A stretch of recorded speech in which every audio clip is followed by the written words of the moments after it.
এখন আর রেস্টুরেন্ট বা ক্যাফেতে যেতে হবে না। আরে হ্যাঁ গো, সত্যি বলছি, বাড়িতেই দোকানের মতো মুচমুচে আর টেস্টি ফ্রেঞ্চ ফ্রাই বানিয়ে নাও।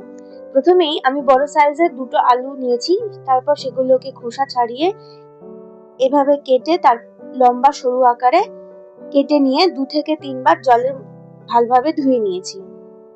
এবার একটা সসপ্যানে জল গরম বসিয়ে তাতে আলুর টুকরোগুলোকে দিয়ে অল্প নুন ছড়িয়ে 2 থেকে 3 মিনিট মতো সেদ্ধ করে নিয়েছি, এই 80% মতো। তারপর আলুগুলোকে একটা সুতির কাপড়ে হালকা করে মুছে নিয়েছি যাতে জলটা পুরোপুরি অ্যাবজর্ব হয়ে যায়।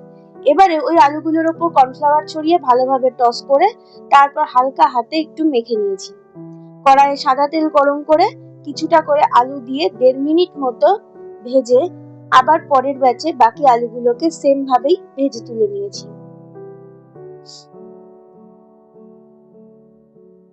সব ভাজা হয়ে গেলে ওই তেলেই আবার সব ভাজা আলুগুলোকে দিয়ে 2 মিনিট মতো লাল করে ভেজে তুলে নিয়েছি। এক্ষেত্রে দুবার ভাজার কারণ হচ্ছে আলুগুলো কিন্তু খুবই ক্রিস্পি হয়। তো আমার অলমোস্ট ভাজা কমপ্লিট। এরপর নামিয়ে নেব।